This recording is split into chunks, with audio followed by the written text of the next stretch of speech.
Hello everyone, welcome back to the fourth part. तो अभी से हम नेक्स्ट अरकाना की स्टार्ट करेंगे। डेथ तक हमने कर लिया है।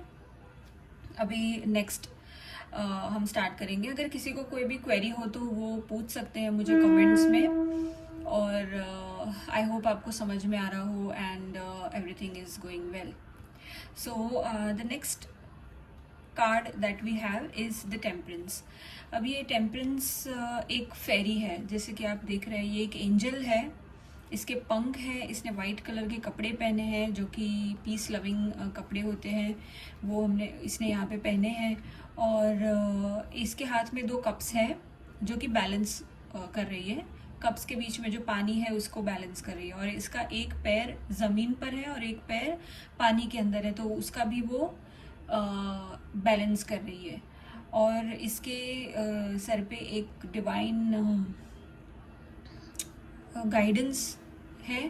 तो ये ओवरऑल हम अगर इसको देखेंगे इस कार्ड को, तो ये एक पॉजिटिव कार्ड है।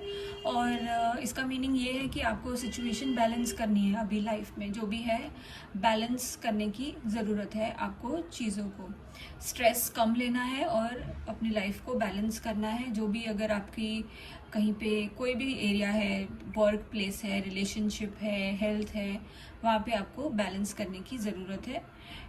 और आपके साथ एंजल भी है, ये इस कार्ड का मीनिंग होता है। अभी नेक्स्ट कार्ड है, सॉरी,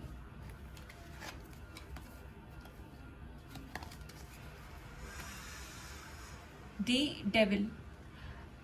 डेविल को देखकर ही समझ में आता है कि ये किस तरह का कार्ड हो सकता है। यहाँ पे एक कपल है, लड़का और लड़की।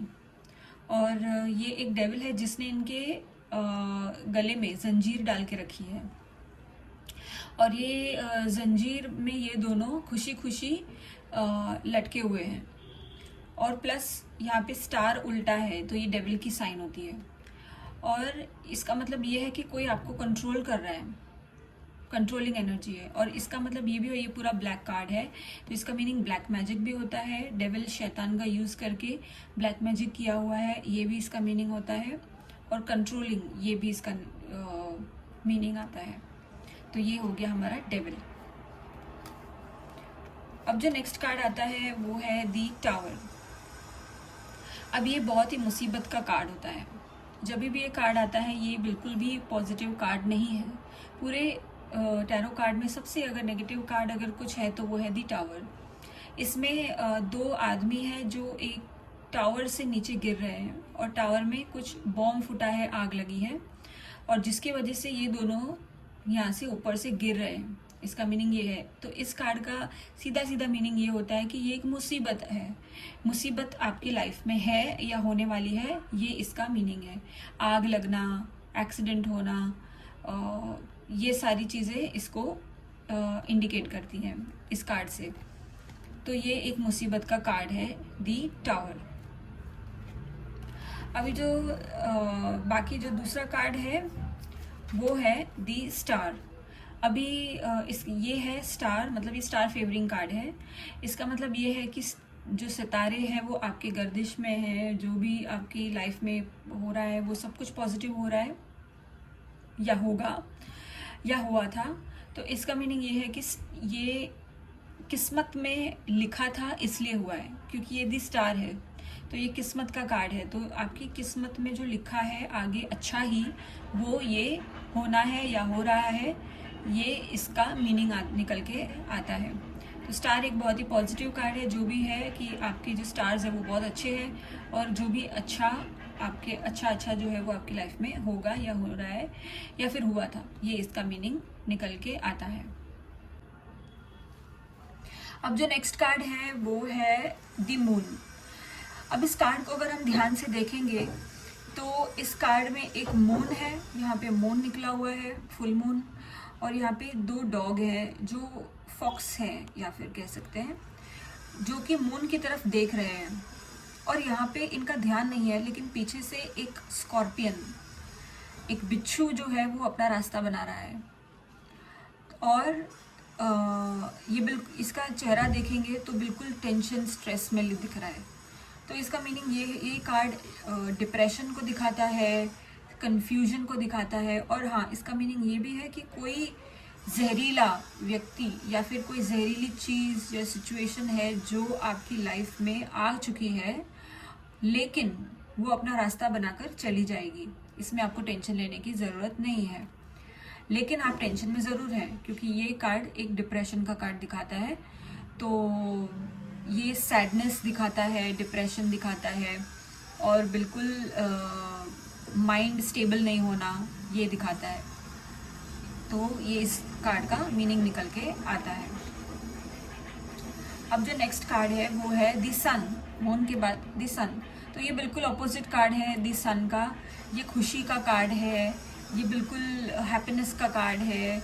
सन निकला हुआ है, एक बच्चा है घोड़े पे बैठा हुआ है और बहुत खुश है। सनफ्लावर्स यहाँ पे लगे हुए हैं, एक रेड कलर का झंडा है।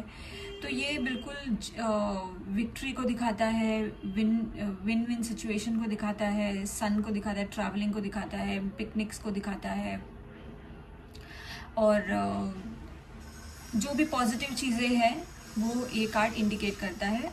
बहुत ही पॉजिटिव कार्ड है ये। अब जो नेक्स्ट कार्ड है होगा वो है 20 नंबर पे जजमेंट। अब इस कार्ड के बहुत सारे मीनिंग निकल के आते हैं।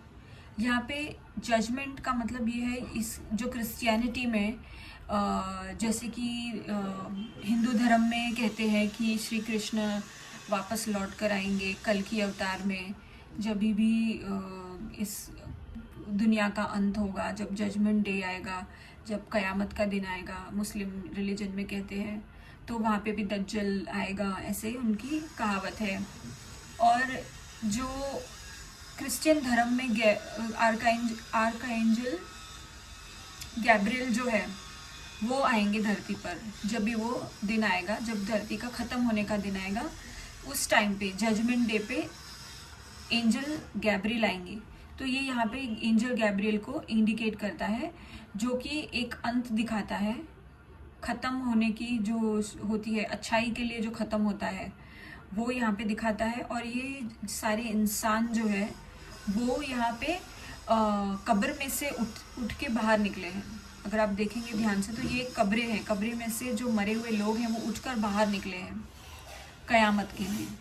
तो इसका मीनिंग ये है कि आपके जो कर्मों का हिसाब किताब है, अच्छा बुरा, वो होने वाला है।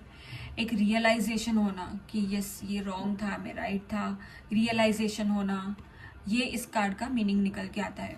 और इसके अलावा रियलाइजेशन होना, इसके अलावा भी एक मीनिंग होता है इस कार्ड का। कुछ लोग इसको ये भी मानते हैं कि ये एक ब्लैक मैजिक का कार्ड है, जो कि बंगालीज़ में और मुस्लिम्स में जो भी ब्लैक मैजिक होता है, बहुत सारे ऐसे रिलीजन है जहाँ पे ब्लैक मैजिक कब्र के थ्रू होता है, यानी कब्रिस्तान के थ्रू होता है, ग्रेवयार्ड में होता है। तो ये उसका भी मीनिंग होता है कि ग्रेवयार्ड में जाके ब्लैक मैजिक किया गया है। ये भी कई बहुत रेयर सिचुएशन में ये भी इसका मीनिंग निकल के आता है कि किधर न किधर ये ब्लैक मैजिक किया गया है कब्रिस्तान में जाके, ये भी इसका मीनिंग आता है, दी जजमेंट। अब जो अगला कार्ड है और जो आखिरी कार्ड है वो है दी वर्ल्ड। अब वर्ल्ड का मीनिंग है कि टूरिज्म, ट्रैवल। वर्ल्ड मतलब बाहर जाके ट्रैवल करना, कंट्री से बाहर जाके ट्रैवल करना, फॉरेन ट्रैवल, ये इसका मीनिंग आता है वर्ल्ड का। और ये भी इसका मीनिंग आता है कि आपको जो सिचुएशन है, जैसे आपको कहीं ट्रैवल नहीं करना है फिर भी ये कार्ड निकला है, तो इसका मीनिंग ये हुआ कि देखो ये गाय है, गाय, लायन, ईगल और इंसान। अब इसका मीनिंग ये है कि जैसे ये हम अगर इसको लाइन वाइज देखेंगे तो एक लेडी है, तो जैसे हम कहते हैं साम दाम दंड भेद, साम दाम दंड और भेद, ये इसका मीनिंग होता है कि आपको जो सिचुएशन है उसको बहुत ही सोच समझ के अपना काम करना चाहिए।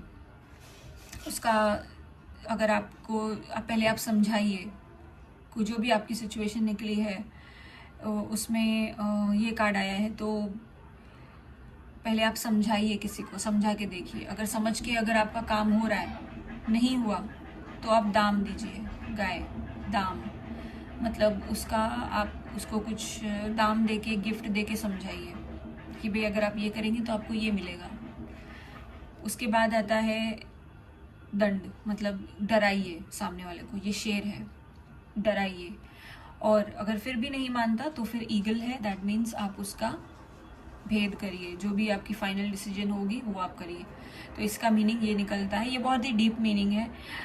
अदरवाइज बहुत मेजॉरिटी में ये एक फॉरेन ट्रैवल का कार्ड होता है कि आप कहीं पे ट्रैवल करेंगे या कहीं पे आपका ट्रैवल होगा फॉरेन में, या फिर फॉरेन की कोई सिचुएशन है आपकी, ये इसका मीनिंग होता है दी वर्ल्ड कार्ड से।